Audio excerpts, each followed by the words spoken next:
was changing the moment Lauren stopped looking me in the eyes. It wasn't loud or dramatic.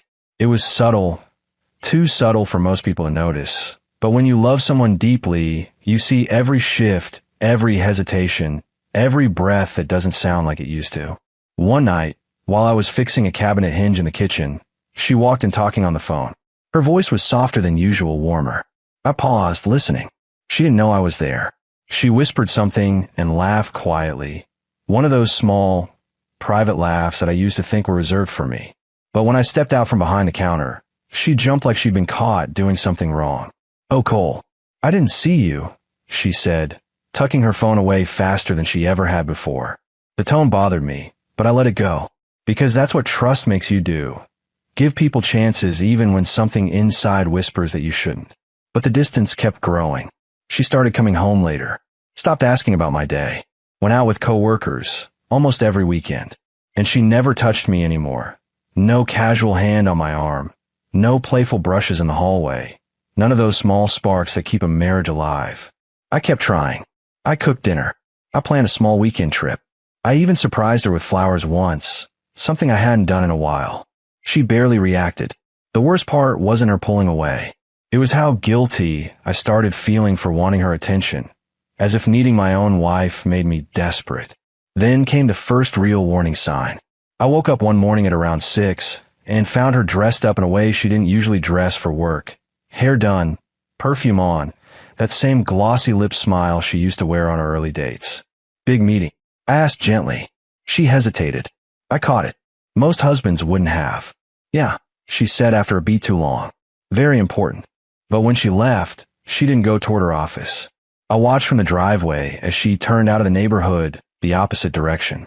That was the moment my stomach sank for the first time. Still, I didn't confront her. I gathered myself, pretended everything was normal, and went to work. But the tension followed me everywhere, like my own shadow was holding its breath. Then things got worse. Her best friend, Alyssa, started acting strange too. She usually never acknowledged me unless Lauren was around. But suddenly, she seemed overly warm, texting Lauren less and hanging around the edges of my life more. At first, I chalked it up to coincidence. But the pattern wasn't random. Alyssa watched Lauren like she knew a secret. And she watched me like she was waiting.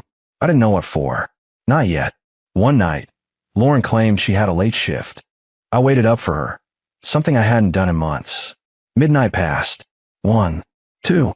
She came home smelling like a perfume I didn't recognize and slipped into bed without saying a word. And I lay there quietly, staring at the ceiling, finally letting the truth form in my mind. This wasn't stress. This wasn't work. This wasn't life getting busy. Something, and someone, was in the picture. I just didn't know who. But the person who would tell me the truth wasn't my wife. It was someone far more unexpected. The truth began the next evening, with a single notification on my phone, glowing in the dark living room. A message from Alyssa Martin, Lauren's single best friend, the one who never liked me. At first, I thought it was a mistake. But when I opened it, something shifted inside me. Something quiet, cold, and dangerous. Because Alyssa didn't send a casual hey. She didn't send a joke. She sent a line that made the hairs on my arms rise. "Cole, I know things you don't." And that was just the beginning of the disaster about to unfold. Alyssa's message sat on my screen like a live wire. "Cole, I know things you don't." I stared at it for a long moment, my pulse beating in my throat. Alyssa wasn't someone who reached out casually, let alone to me. She and Lauren had always been a package deal. Where one went, the other followed. And they had rules. Girls' nights were sacred, secrets were shared, and I was always the outsider looking in. So for Alyssa to text me directly meant something was unraveling. I typed slowly. "What do you mean?" Her reply came instantly. "Just tell me, are you happy?" A strange question. A loaded one. I didn't answer that. Instead, I wrote, "Why are you reaching out?" A few seconds passed. Then, another message. "Because I'm tired of watching her get away with it." My breath caught. Get away with what? For a moment, I just sat there, frozen on the couch, phone warm in my hand. My chest tightened, and something inside me, the part that had been whispering doubts for weeks, finally spoke louder. "This is it. This is the truth coming for you." Right as I was about to ask her to clarify, another message popped up. "Can you talk?" Then a second. It's about Lauren. Something knotted in my stomach, but I forced my fingers to move. I'm listening. Before I could even blink, my phone chimed again. Except this time it wasn't text. It was a photo. A grainy image at first, taken from across a restaurant patio. But even through the blur of nighttime lighting and distance, I recognized Lauren immediately.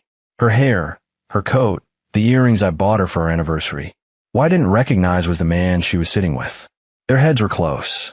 Too close. Close in a way that spoke without needing sound. My heart thudded painfully inside my chest. I zoomed into the photo until pixels broke apart, but nothing changed the reality staring back at me. Lauren wasn't working late.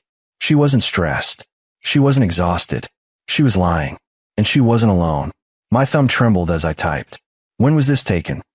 Alyssa replied immediately. Tonight. A fresh wave of heat hit my face.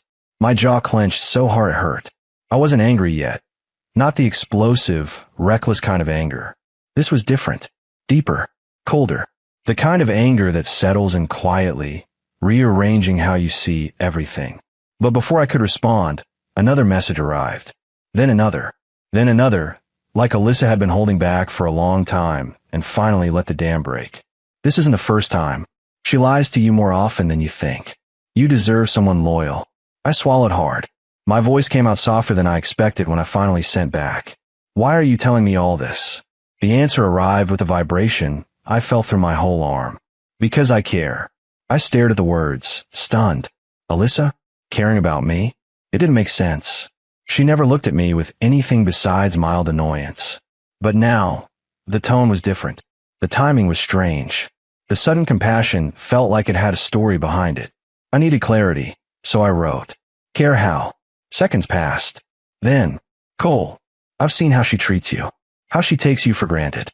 How she talks about you when you're not around. My stomach twisted. But Alyssa wasn't done. She thinks you'll never leave because you're too devoted. Her words, not mine. My breath left me all at once. To hear that Lauren mocked my loyalty behind my back, that hurt more than the picture. It dug into my chest, made my ribs feel tight, made my eyes burn with a rage I didn't want to admit was building. I needed answers. I needed proof. I needed the truth straight from someone who'd been in the room when I wasn't. Tell me everything, I wrote. Alyssa responded. I will, but you won't like it. My hand shook as I typed back. I'm past liking anything tonight. There was a pause before her next message arrived. Then she sent something I wasn't prepared for. Something that changed the tone of everything. It was another photo. This one wasn't of Lauren. It was of Alyssa. Her living room. Her legs visible in the frame. A glass of wine in her hand. And a look on her face I had never seen from her before. Soft. Warm. Intimate. The caption. You shouldn't be alone tonight. My blood chilled. This wasn't just a friend telling painful truths. This was something else. Something complicated, dangerous, twisted between betrayal and opportunity. I typed, Alyssa, why are you sending this?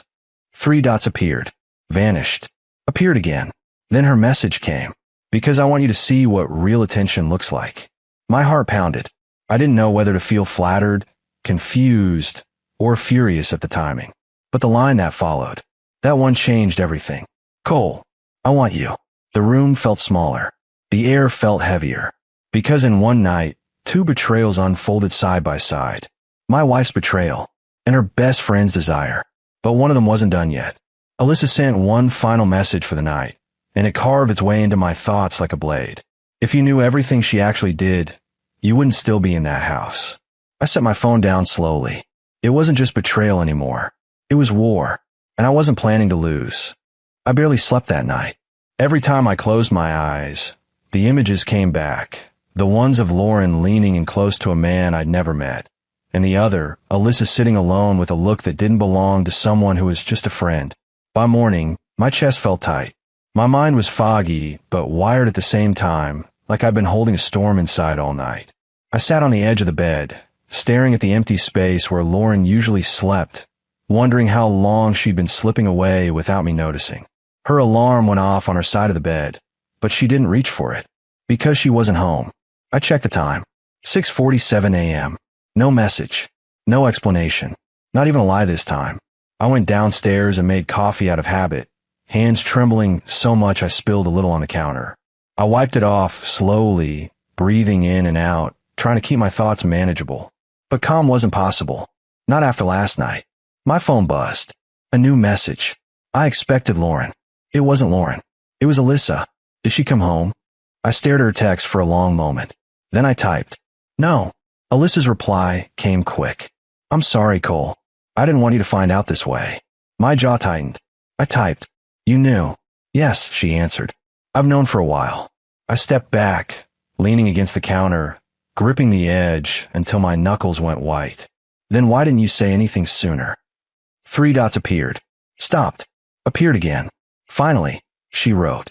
Because I didn't want to hurt you unless I was sure. I didn't respond. Not yet. I walked to the window, staring out at the quiet street, thinking about how many times I had defended Lauren when people said she was too close to certain coworkers. How often I assured myself the late shifts were real. How I kept trying to fix the marriage alone. It all felt pathetic now. Alyssa texted again. Are you still there? I closed my eyes, inhaled, and typed. Tell me what you know. And that was when the truth began pouring out like she'd been holding it back for months. Alyssa told me Lauren had been spending extra time with a man named Chase Reynolds, someone from her office, a new hire who was known for being overly charming and too friendly with women who had weak boundaries. She told me Lauren had gone out with him more than once, that she lied to friends before she lied to me, that she joked about Cole never noticing anything anyway. That line hit me like a hit to the ribs. I paced the living room as message after message came through, each one cutting deeper, layering betrayal on top of humiliation. I didn't want to believe Alyssa. I wanted proof, something undeniable, something that wouldn't leave room for maybe. As if she read my thoughts, Alyssa sent another photo. This one made my chest go hollow. It was Lauren's car, parked outside an apartment complex. The timestamp? Last night. My hand shook so hard I had to set the phone down for a moment. Alyssa sent a final message. Cole, I'm telling you because you deserve better. She's not who you think she is.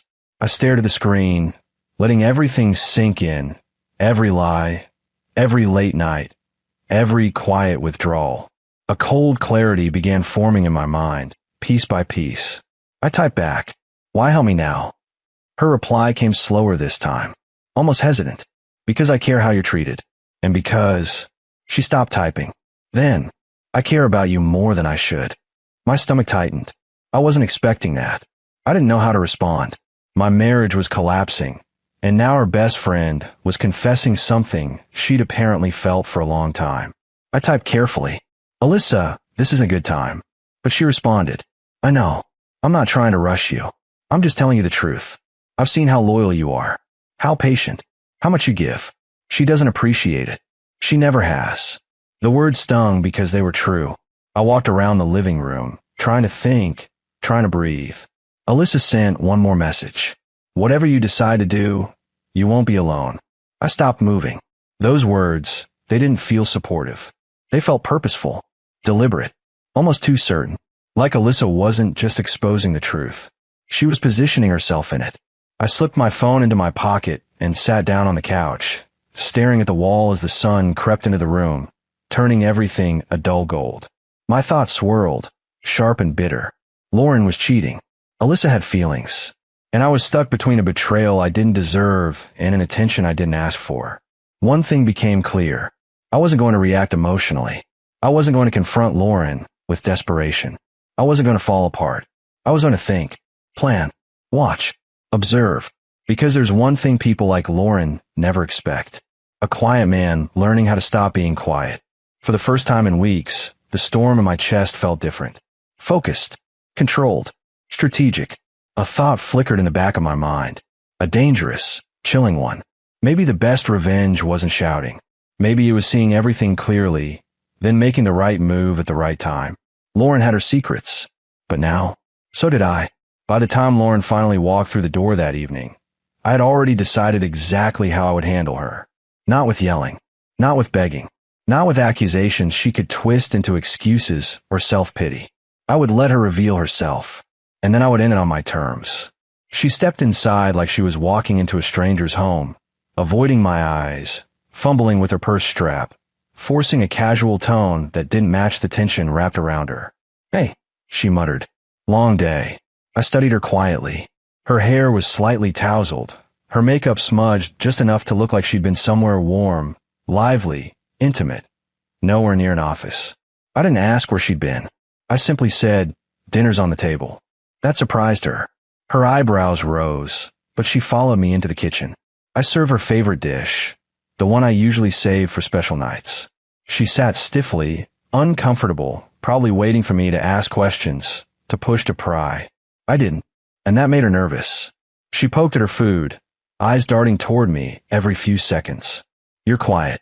I've been thinking, I replied calmly. She swallowed hard, her fork pausing midair. About what? You and me, I said. Where things stand. What matters? Her throat bobbed. She tried to keep her voice steady. Cole, if something's wrong, you can talk to me. That line would have broken me weeks ago. Now it meant nothing. I leaned back in my chair, studying her, letting the silence thicken.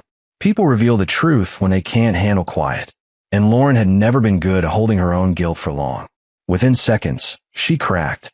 She avoided my eyes, pushed away her plate, and blurted, Cole, I think we should take some space. There it was. The confession without confessing.